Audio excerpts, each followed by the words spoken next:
话说司马懿大军围攻襄平城，城里公孙渊的兵马被困得死死的，粮草一天比一天少，将士们个个面黄肌瘦，眼看就要撑不住了。这天气又下起大雨，简直是雪上加霜。公孙渊：粮草不济，士气低落，这可如何是好？江陵：主公，城中已是饿殍遍野，守不住了啊！却说城外的司马懿稳坐中军帐，对于城里的情况了如指掌。他知道公孙渊快要山穷水尽了，根本不急着攻城，他就是要耗死他们，让敌人不攻自溃。司马懿：公孙渊这老贼，撑不了多久了。江陵：丞相神机妙算，属下佩服。公孙渊实在撑不住了，只好派使者出城求和。使者带着他的求降书信，冒着大雨来到司马懿的营帐，希望能换取一线生机，哪怕是暂时的也好啊。使者：我主公孙渊愿归顺大魏，恳请司马丞相开恩。没想到司马懿看到书信后，脸色一沉，直接拒绝了公孙渊的求和。他冷冷地说：公孙渊多次反复，如今再求饶已经太晚了，让使者回去等着受死吧。司马懿：公孙渊反复无常，罪恶滔天，此时求饶晚了。使者：丞相，请再给一次机会。公孙渊听说求和无望，绝望之下决定背水一战。他率领残余的精锐部队，趁着大雨夜色，企图突围。只见他们从城门冲出，直奔东南方向。公孙渊：拼死一搏，冲出去才有活路。江陵：将士们，跟主公杀出去！没想到司马懿早就算准了他的行动，设下了埋伏。公孙渊和他的儿子在突围的路上，被司马懿的伏兵团团围住，父子俩最终都被斩杀，辽东的战事终于平息了。司马懿军：公孙渊父子已受首。司马懿大军进入襄平城，城中百姓夹道欢迎，欢声雷动。司马懿下令诛杀所有公孙渊的党羽和残余势力。平定辽东后，他率领大军浩浩荡荡班师回朝。百姓：司马丞相万岁！辽东太平了。司马懿：传令，论功行赏，好生安抚百姓。回到洛阳，司马懿的威望达到了顶峰，但权力越大，越是招人忌惮。彼时，大将军曹爽手握重权，见司马懿功高震主，心中渐生嫌隙，对他日渐警惕起来。曹爽：司马懿功高盖主，不得不防啊。谋士：大将军言之有理，当早做打算。司马懿察觉到了曹爽的戒心，知道自己身处危险之中，为了自保，也为了寻找反击的机会，他心生一计，决定开始装病，隐藏自己的锋芒，麻痹曹爽的警惕。司马懿：曹爽此人不可小觑，我且静观其变。于是，坊间开始传出司马懿病重的消息。他每天卧床不起，对政事不闻不问，整日里昏昏沉沉，像是个行将就木的老人。这消息很快传到了曹爽耳中。士兵：听说司马太傅病重，卧床不起了。百姓：哎，一代名将也敌不过岁月啊。曹爽听到消息，心里半信半疑。他知道司马懿老谋深算，怕这其中有诈。可若真是病了，这可是除掉心腹大患的好机会。他决定派人去探个虚实。曹爽：司马懿是何等人物？不可不防。谋士，大将军思虑周全，当派心腹前去探查。于是曹爽派了他的心腹李胜去探望司马懿。李胜带着曹爽的慰问和自己的任务，急匆匆地来到司马府，准备一探究竟，看司马懿到底病得有多严重。李胜奉大将军之命，前来探望太傅。李胜来到司马懿的卧室，只见司马懿披头散发，面无血色，躺在床上，气息微弱。他的2个侍女在一旁照料，整个房间弥漫着一股药味。侍女：太傅今日精神稍好，已是万幸。李胜上前问候，司马懿却像是没听到一样，口中喃喃自语，声音微不可闻。李胜又提高了声音，司马懿才勉强应了一声，但他眼神涣散，显得十分迟钝。李胜：太傅身体安康否？大将军十分挂念。司马懿：风啊，好大的风啊！李胜再问他，司马懿却把滨州听成了病重，还说什么身体还好，只是病重得很。李胜心想，这老头是真糊涂了，连自己说什么都不知道了。李胜：大将军让您镇守滨州。司马懿：病重得很，难以起身。这时候，侍女端来一碗粥，司马懿张口要喝，却不小心把粥洒了一身，弄得狼狈不堪。李胜看在眼里，觉得他真是老态龙钟，毫无威胁了。侍女：太傅慢些，别洒了。司马懿：手不听使唤。李胜在司马府待了一阵子，看到司马懿这副病入膏肓的模样，心里彻底相信了。他觉得曹爽多虑了，司马懿哪还有精力去争权夺利呢？简直是个废人。李胜：太傅请好生静养，我先行告退。李胜回到大将军府，把看到的司马懿的惨状一五一十地报告给曹爽。他绘声绘色地描述司马懿如何耳聋眼花，如何把粥洒了，语气中满是轻松。李胜：大将军，司马太傅已是病入膏肓，不足为虑。李胜：他连我说什么都听不清，粥都喝不到嘴里。曹爽听了大喜过望，心中的大石头总算落了地。他觉得司马懿再也构不成威胁了，于是他放松了警惕，准备带着皇帝和兄弟们出城去打猎，享乐一番。曹爽：哈哈，我终于可以高枕无忧了。曹爽：传令下去，明日我们一同出城狩猎去。却说李胜走后，原本病弱不堪的司马懿却缓缓地从床上坐了起来。他眼中金光闪烁，哪里还有半分病容，嘴角勾起一抹不易察觉的冷笑，一切尽在掌握之中。司马懿：曹爽，你终究还是上了我的当。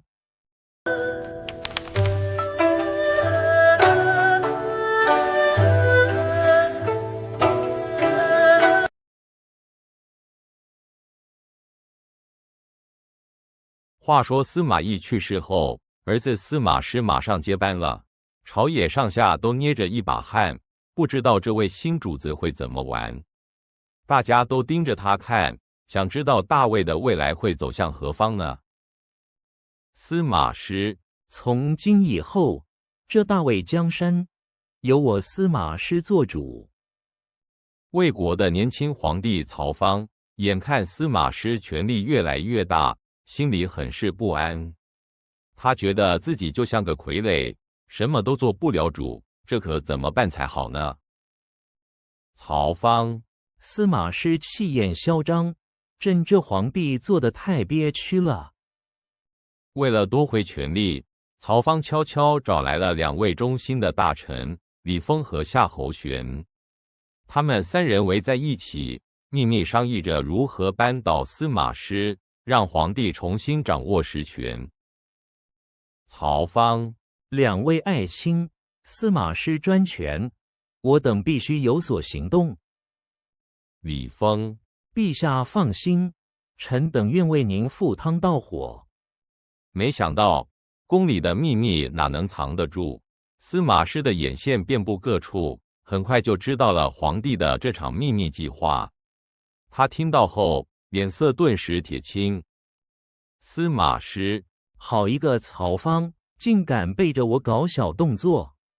司马师闻讯后，立刻动手，毫不留情。李丰和夏侯玄这两位忠臣，很快就被司马师抓起来，当众处死，血溅朝堂，场面令人不寒而栗。接着，司马师完全不把皇帝放在眼里，他公开指责曹芳的不是，然后强行命令他退位。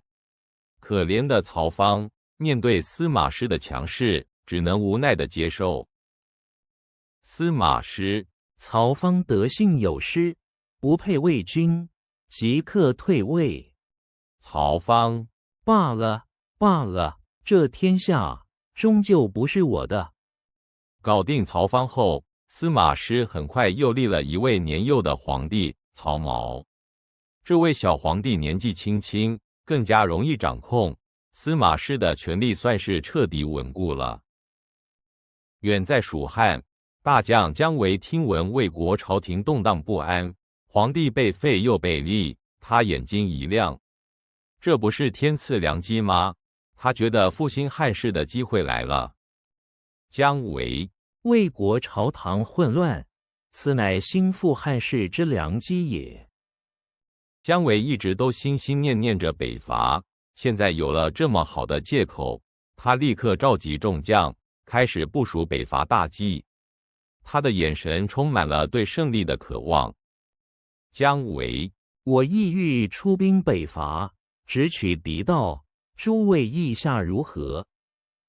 姜维找来了老将廖化商议，廖化却显得有些犹豫。他觉得魏国虽然内乱，但贸然出兵还是太冒险了，担心会出什么岔子。廖化，将军，魏国虽乱，但轻易出兵恐有不测啊。尽管有人提醒，姜维还是决心已定。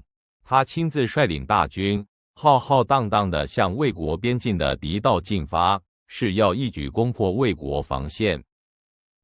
魏国这边，司马师得知姜维来犯，立刻派出郭淮和陈泰两位大将去抵挡蜀军。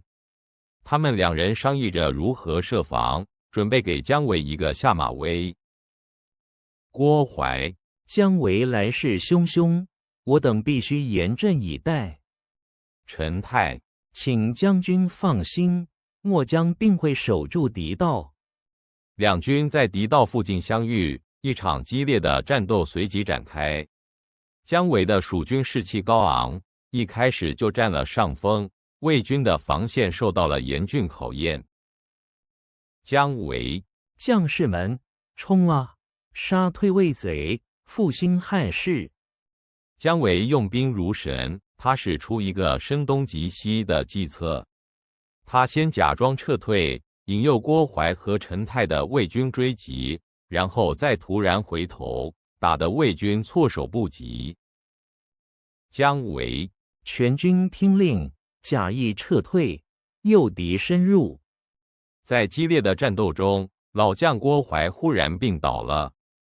他身体本来就不好，再加上战事焦灼，一时心力交瘁。陈泰只好赶紧接管了全部指挥权。郭淮，我身体不适，陈泰，你暂代指挥。姜维看准了战机，将目光投向了牛头山。这座山地势险要，一旦攻下，就能彻底打开通往魏国腹地的道路，胜利似乎近在眼前。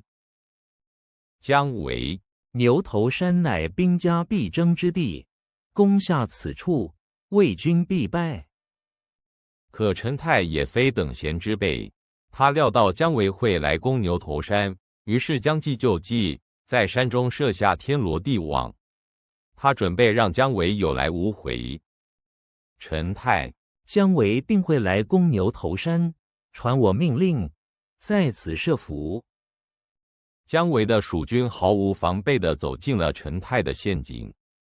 只听一声号令，魏军伏兵四起，箭如雨下，蜀军瞬间大乱，被打得溃不成军，死伤惨重。姜维，不好，中计了，快撤，快撤啊！在后方营帐里，郭淮听闻牛头山战败的讯息，再也支撑不住了。他本就病重，如今更是怒火攻心，一口气没上来，就这样撒手人寰。经过这一败，姜维的北伐大计彻底泡汤了。他万分沮丧，只能带着残兵败将，狼狈地撤回了汉中。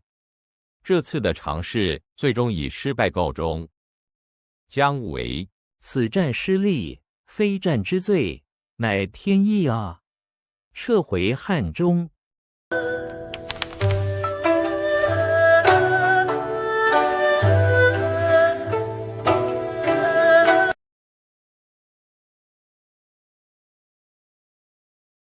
话说啊，魏国那边大将军司马师看到吴国皇帝孙权病重，心想这可是个好机会。他跟大臣们一商量，决定要趁机攻打吴国的东兴，想扩大魏国的版图。司马师，吴主病重，正是我们攻取东兴的好时机。没想到吴国的诸葛恪自从上次打赢仗后，变得有点骄傲自大。他觉得魏国根本不足为惧，对这次的进攻也没太放在心上，还嫌前线的将领老是催促他。诸葛恪，魏军不过是小打小闹，何须紧张？魏国的军队可没在开玩笑，他们分兵两路，浩浩荡荡地朝着吴国的东兴发动了猛攻。一路上旌旗蔽空，气势磅礴，战鼓声声震天，吴国边境顿时陷入紧张。而吴国这边呢，诸葛恪虽然也领着大军出发了，但他却不疾不徐，一路上走走停停。他觉得魏军就是来试探的，没什么大不了，完全忽略了战局的紧迫性。诸葛恪，让他们先耗着吧，我们不急。就在吴军慢吞吞的时候，老将丁奉却焦急万分。他看到魏军已经在东兴筑起营寨，知道情势危急，于是大胆地向诸葛恪建议，要率领一支轻装部队奇袭魏军。丁奉，魏军已扎营，若不奇袭，恐难挽回。丁奉得到命令后，立刻挑选了3000精锐，每人只带短兵器，甚至连盔甲都减轻了，轻装上阵。他要趁着大雪天，给魏军来个措手不及的突袭。丁奉，将士们，换轻甲，带短兵，随我突袭魏营。真是天助丁奉，他刚准备出发，天色就变了，鹅毛大雪纷飞，很快就下成了漫天大雪。这场突如其来的大雪，完美的掩护了丁奉部队的行踪，连脚印都被覆盖了。深夜时分，丁奉带领将士们悄悄摸到了魏军营寨前。魏军将士们都躲在帐篷里取暖，根本没料到吴军会在这种天气发动攻击。只见丁奉一声令下，吴军如猛虎下山般冲了进去。丁奉，杀呀！趁他们不备，冲啊！魏军将士们正在睡梦中，突然听到喊杀声，从温暖的被窝里被惊醒，个个措手不及。营帐被掀翻，火把四散，整个营寨瞬间陷入一片混乱，兵器都来不及拿起。魏将，怎么回事？吴军怎么会来？在丁奉的勇猛冲杀下，魏军将领韩纵、许绍都来不及反应，被杀得溃不成军。许多魏兵在慌乱中不慎掉入河中，活活淹死。魏军损失惨重，全线溃败。等诸葛恪的大军姗姗来迟时，丁奉已经大获全胜，清理完战场了。诸葛恪看着满地的魏军尸体，虽然心里惊讶，嘴上却还是大言不惭地把功劳都归到自己头上。诸葛恪，看来还是我料事如神，方得此胜。这次胜利让诸葛恪更加不可一世，他觉得自己是个军事天才，到处夸耀。他甚至想乘胜追击，再攻打魏国。他的权力越来越大，说话也越来越不把人放在眼里。诸葛恪，区区魏国，何足挂齿？我当乘胜追击。吴国朝堂上，宗室孙峻看着诸葛恪日益膨胀的权力，心里很是不安。他知道这样下去，诸葛恪迟早会威胁到皇帝和整个吴国的稳定。一场新的阴谋正在悄悄酝酿。孙峻，诸葛恪权势熏天，恐非吴国之福。孙峻开始秘密联络一些对诸葛恪不满的大臣，比如鲁豫和滕胤等人。他跟这些人说，诸葛恪专权跋扈，不除掉他，吴国就没有宁日。大家一拍即合，决定动手。孙峻，诸葛恪不死，吴国难安。诸位意下如何？鲁豫，孙将军所言甚是，我等愿助将军一臂之力。孙峻想出了一个计策，他假装自己生病了，然后派人去请诸葛恪到他家参加一场家宴，说是想在临死前见诸葛恪一面。这其实是个请君入瓮的陷阱。孙峻家丁，将军病重，想请诸葛大人过府一叙。诸葛恪接到请帖后，他的手下们都觉得有些不对劲，劝他不要去。可是诸葛恪完全不放在心上，还轻蔑地说：“孙峻不过是个小辈，能有什么花招？”便大摇大摆地赴宴了。诸葛恪，孙峻不过小辈，能有何花招？我自去会他。门客，大人，恐怕有诈，还是小心为上。宴会上，孙峻假装病重，躺在床上。诸葛恪入座后，两人虚情假意地互相寒暄。酒过三巡，气氛看似和乐融融，实则暗流涌动，杀机四伏，连空气都透着一股诡异。孙峻，多谢大人前来探望，不胜感激。诸葛恪，孙将军不必客气，养病为重。就在酒酣耳热之际，孙峻突然从床上跳起来，大声一喝，甩出一个暗藏的信物。事先埋伏好的刺客们，包括鲁豫和滕胤的手下，立刻从屏风后冲了出来，直奔诸葛恪。孙峻，动手，今日便处此奸贼。诸葛恪虽然武艺高强，身边也带着护卫，但面对数十名早有准备的刺客，根本来不及反应。他挥舞着拳头，奋力抵抗，但终究寡不敌众，很快就身中数刀，倒在了血泊之中。诸葛恪一死，孙峻立刻掌控了吴国大权，他对诸葛恪的家族和党羽进行了彻底的清除。一场短暂的权力斗争就此落幕，但吴国的动荡才刚刚开始，未来还会有更多故事发生呢。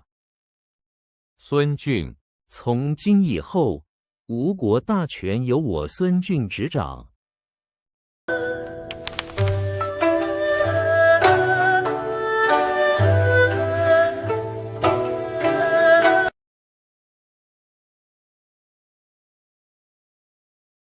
话说司马懿过世后，他的大儿子司马师可不是省油的灯，马上就接管了军政大权。手下大臣们一看，趁这机会，建议发兵攻打东吴，好让新主帅立立威风。大臣甲：主公，不如趁此良机，发兵攻吴。司马师：此计甚好，就依各位所言。另一边厢，东吴的大都督诸葛恪也非等闲之辈。他听到魏国蠢蠢欲动，想来侵犯东兴，立刻召集将领们商议，准备迎战，保卫家园。诸葛恪：魏国意图不轨，要攻东兴，该如何应对？将领乙：我等愿是死抵抗。没想到魏国大军还真来了，胡遵、文钦等大将浩浩荡荡率领几十万兵马，声势震天，直奔东吴的东兴堤坝。看来这场仗势必很难打啊！胡遵：哈哈，吴贼这次插翅难飞。文钦：正是，看他们如何抵挡我大魏雄兵。魏军来势汹汹，把东兴堤坝团团围住。他们想先截断吴军的粮道，让守军无力抵抗。一时间，堤坝上烽烟四起，战鼓声震天，情势十分危急。魏兵甲：快攻下堤坝，截断吴军后路。魏兵乙：让他们有进无退。诸葛恪听闻东兴危急，心急如焚。他灵机一动，决定兵分两路，除了自己亲自领兵救援，还派了义援大将丁奉带领精锐小队，趁夜色走水路奇袭。诸葛恪：丁将军，此行艰巨，务必成功。丁奉：末将领命，并不入使命。话说当天夜里，天公不作美，下起了鹅毛大雪。丁奉却不畏风雪，率领将士们冒着严寒，驾着小船悄悄地沿水路前进，直奔魏军的营寨。丁奉：将士们，莫要发出声响，奇袭就在今夜。士兵：遵命。魏军将领胡遵、文钦等人以为天气恶劣，吴军不敢出战，于是放下戒心，在营寨里大摆筵席，开怀畅饮，全然不知危险正悄悄逼近。胡遵：哈哈，今日有酒今朝醉，吴贼哪敢来犯？文钦：正是，且先饮尽此杯。就在魏军将士们喝得酩酊大醉时，丁奉如神兵天降，突然发动了奇袭。吴军从四面八方杀出，魏军措手不及，一片混乱，哭喊声震耳欲聋。丁奉：杀呀！吴军将士，随我冲啊！魏兵丙：不好啦，吴军杀进来了。魏军将士们在睡梦中惊醒，仓皇逃窜，许多人慌不择路，竟失足跌入冰冷的河水中。胡遵和文钦也顾不得颜面，带着残兵败将狼狈逃回。胡遵：快跑，别管那些粮草了。文钦：天亡我也，怎会如此？这东兴一战，魏军惨败，损失惨重，让司马师丢尽了脸面。他一怒之下罢免了胡遵和文钦的官职，但这场失败反而让他更坚定的要巩固自己的权力。司马师：战败之将，有何颜面见我？侍从：主公息怒，当务之急是。话说皇帝曹芳眼看司马师权力越来越大，心里很是不安，觉得自己这个皇帝都快成摆设了。他私下找来宠臣李丰和张契，秘密商量如何扳倒司马师。曹芳：司马师权倾朝野，朕实难安寝啊。李丰：陛下莫忧，臣等愿为陛下分忧。可惜再缜密的计划也难逃司马师的耳目。他的眼线遍布宫中，很快就有人把曹芳等人密谋的事情一五一十地报告给了司马师。密探启禀主公，陛下与李丰等人密谋，欲图不轨。司马师哼，好大的胆子！司马师怒不可遏，立刻召见李丰。他直问李丰是否参与谋反。李丰虽知死期将至，却依然嘴硬，坚决否认，甚至出言不逊。司马师：李丰，你可知罪？竟敢谋反！李丰：司马将军四言差矣，何来谋反一说？司马师见李丰冥顽不灵，勃然大怒，当场命人将李丰杖毙。随后又派兵去抓捕张契及其家人，毫不留情地将他们满门抄斩，血腥镇压了这场密谋。司马师：如此贼子，死有余辜。卫士：遵命。解决了李丰和张契，司马师直接带兵闯入皇宫。宫廷内外一时之间全被司马师的人马控制，让宫里的太监宫女们吓得噤若寒蝉。卫兵甲：所有人都退下，主公有令。太监发抖：是。只见司马师带着几名心腹，气势汹汹地来到曹芳面前。可怜的曹芳见他如此阵仗，吓得脸色发白，颤抖着为自己辩解，把所有罪责都推到李丰身上。司马师：陛下，你可知罪？曹芳：这都是李丰蛊惑，朕并不知情啊。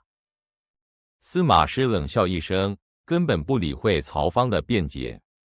他直接宣布曹芳德性有亏，无力治理国家，要将他废除。曹芳惊呆了，完全没想到自己会走到这一步。司马师：陛下德行有亏，已不配为君。曹芳：什么？你敢废朕？曹芳挣扎着搬出先帝遗诏，想证明自己的合法性，但司马师不为所动。他搬出郭太后，逼迫他写下废帝的诏书。郭太后虽不愿，却也无力反抗。曹芳：朕乃先帝所立，岂容你废黜？郭太后流泪：罢了。最终，曹芳被废为齐王，赶出皇宫，从此过上幽静生活。曾经的九五之尊，如今沦为阶下囚，而司马师则一手遮天，掌控了魏国所有大权。卫士：齐王，请吧。曹芳：绝望，这就是朕的下场吗？随后，司马师又拥立了高贵襄公曹髦为新皇帝，但这不过是换了个傀儡皇帝罢了。真正握有实权的依然是司马师。魏国的命运彻底落入了司马家族手中。司马师：曹髦，你可愿为我大魏皇帝？曹髦：低头，愿听太傅安排。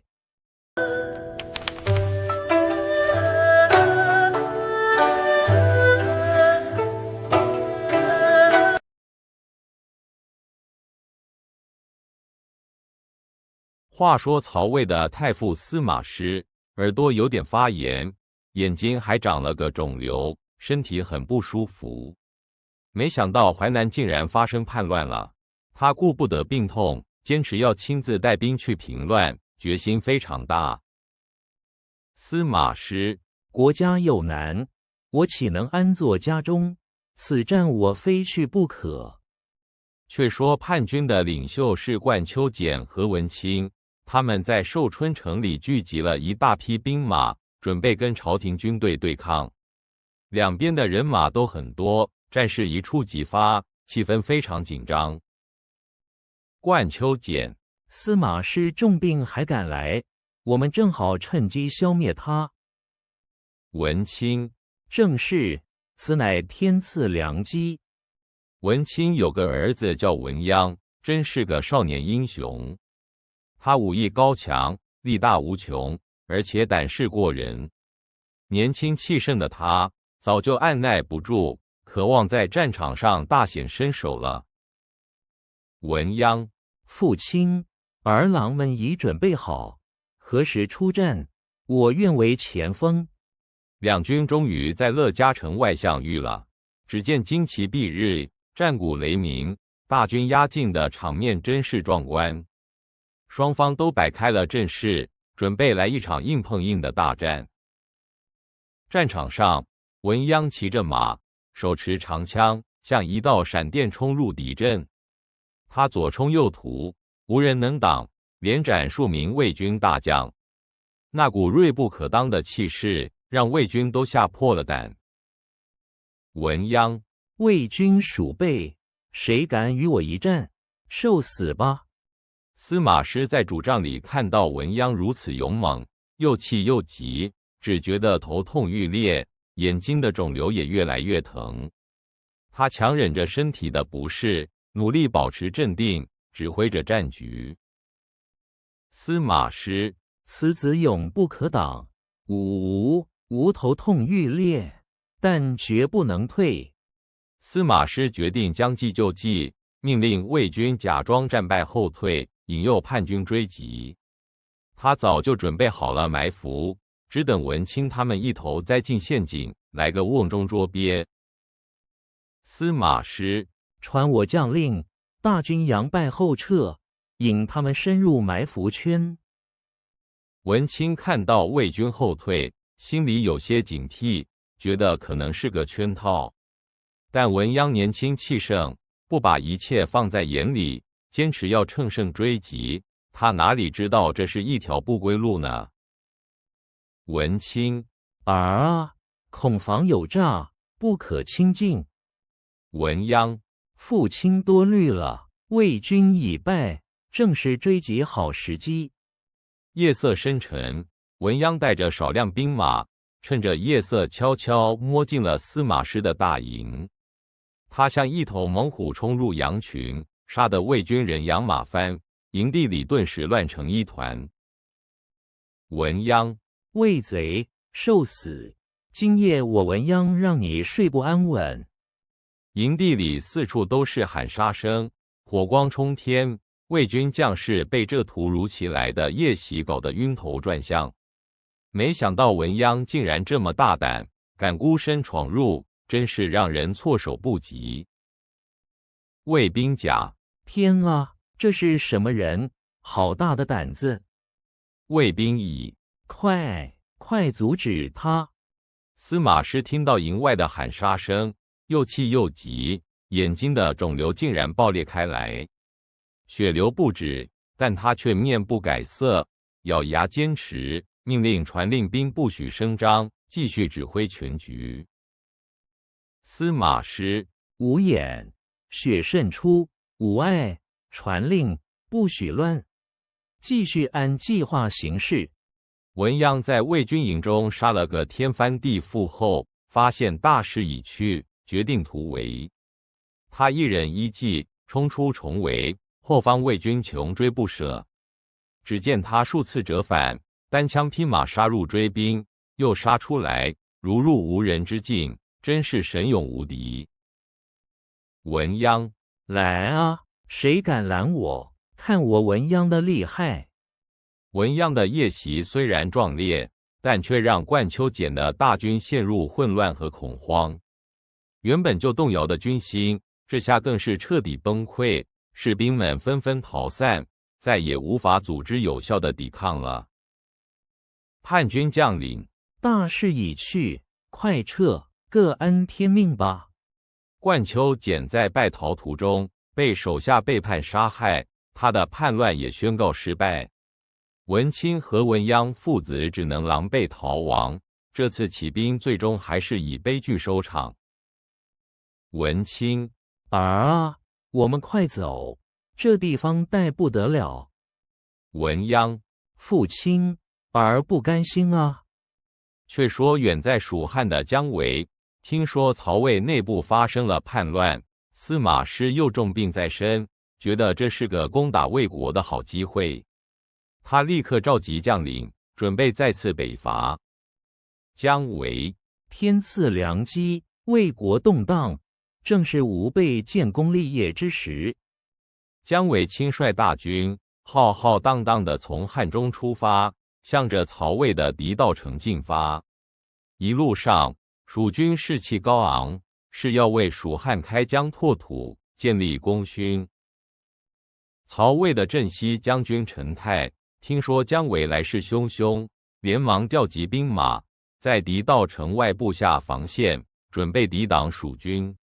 一场硬仗看来是避不开了。陈泰，姜维果然来了，传我将令，严防死守，绝不能让他寸进。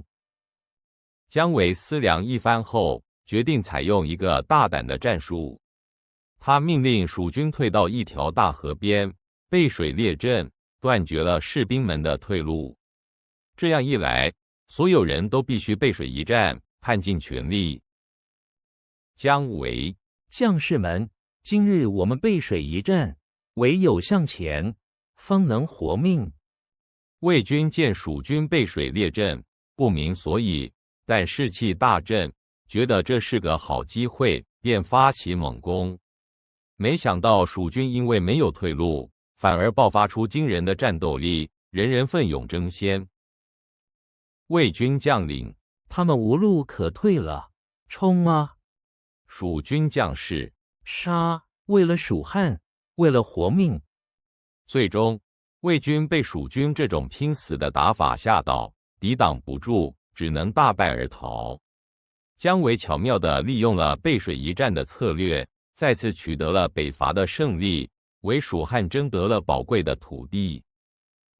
姜维，此战我军大获全胜，传令稳定战线，休养生息，